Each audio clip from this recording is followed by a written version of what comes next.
Welcome to Mumbai Live, and today we are here at TOISA, Times of India Sports Awards, and before the actual ceremony, we have Mr. Vijay Amritraj here, and I don't think this man of his stature actually requires an introduction.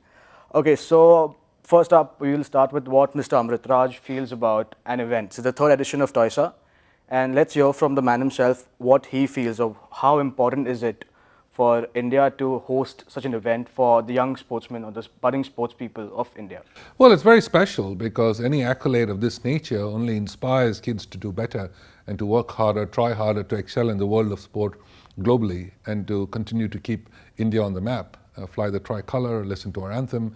I mean, those are all very special moments for all Indians across this great nation of ours, and Indians also who live overseas.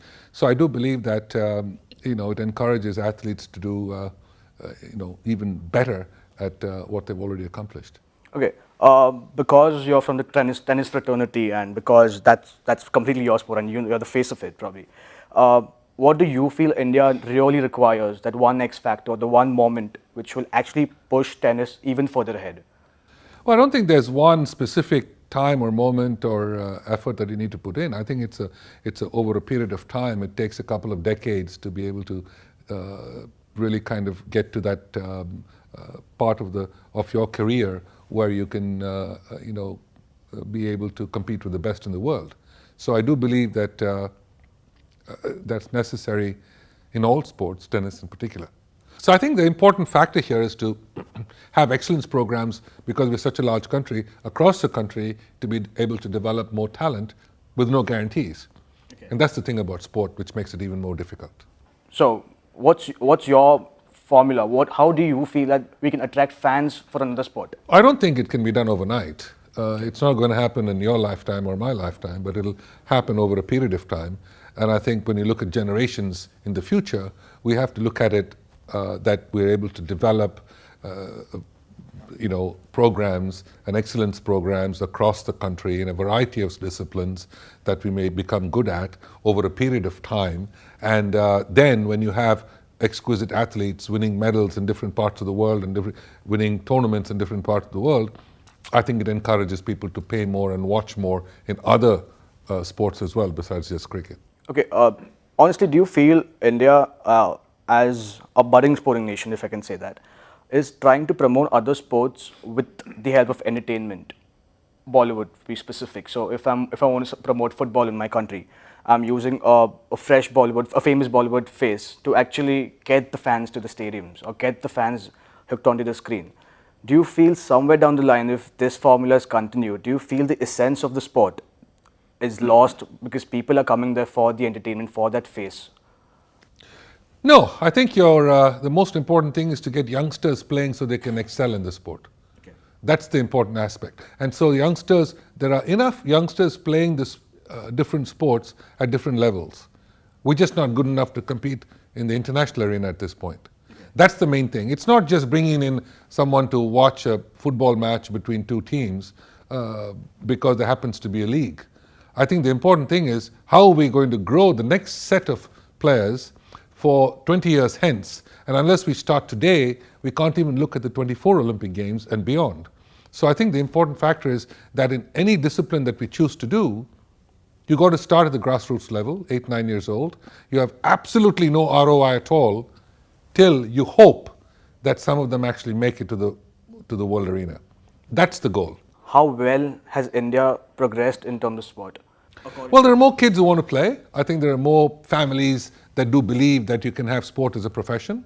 Certainly in tennis, there are a lot more people who can think and say, you know what, if my child gets good enough, he or she is going to be able to make a good living from the game.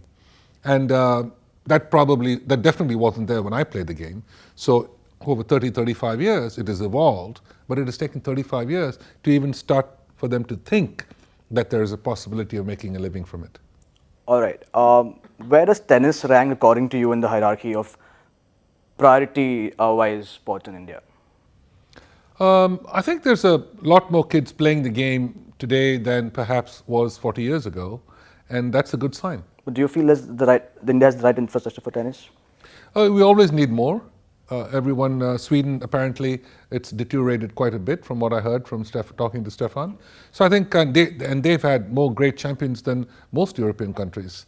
And so when you look at our sport in our country, it evolves very slowly because sport is a very, very, very high risk business.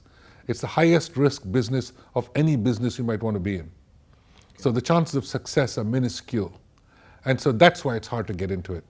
On a personal level, what does Mr. Amritraj really follow? What other sport does Mr. Amritraj follow apart from tennis, of course? Well, when you watch sport at the highest level, literally in any sport, you can see excellence and what the kid would have gone through, boy or girl, excuse me, to get there. And so when I watch the NBA in the US in basketball, or watching motor racing, or watching golf, any of these sports, you see what these guys and girls would have gone through to be able to get that good at something that was their dream or their desire to get there, and the work that went into it. So I tend to follow excellence at the highest level.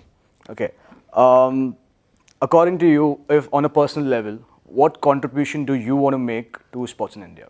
25 years of committing yourself to playing sports at the highest level for the country, and to be able to have the flag flown in parts of the world that perhaps it never flew because of a sport, is an accolade that I'd like to live with and have great memories of. And what else would you change, or what's your personal contribution ahead in trying to develop or promote sport? I'm not involved in the development of sport in this country, for the simple reason that your priorities continue to change over a period of time, and the game also evolves over a period of time. So each boy and girl who plays the game today can only benefit from what we might be able to help them under difficult circumstances during the course of a match. So if I'm telling them something, what happened at 4, 5, 30, 40, is because I've been there. But the ability to train continues to change, evolve every 4 or 5 years. So I might not be completely up to date with the training methods of today for the way the game is played today. So you're going to have to use the right kind of coaches, dietitians, tacticians, and all of them for today. But the mental aspect of pressure and the mental aspect of playing the sport at 4, 5, 30, 40 doesn't change much. Okay, one last question. Which is that one Indian sports personality that has really impressed you over the last few years? All of them. I think Sindhu has been outstanding, Saina has been outstanding, Kidambi has been unbelievable, and Gopi, to have started that whole program, has been terrific. And I think the real stars in the last 5 years have certainly come from badminton. All right then. I think that's a wrap, and I was privileged to actually speak to Mr. Amritraj. And yeah, we are looking forward to seeing him at the award function tonight. And that's it. Stay in touch with Mumbai Live.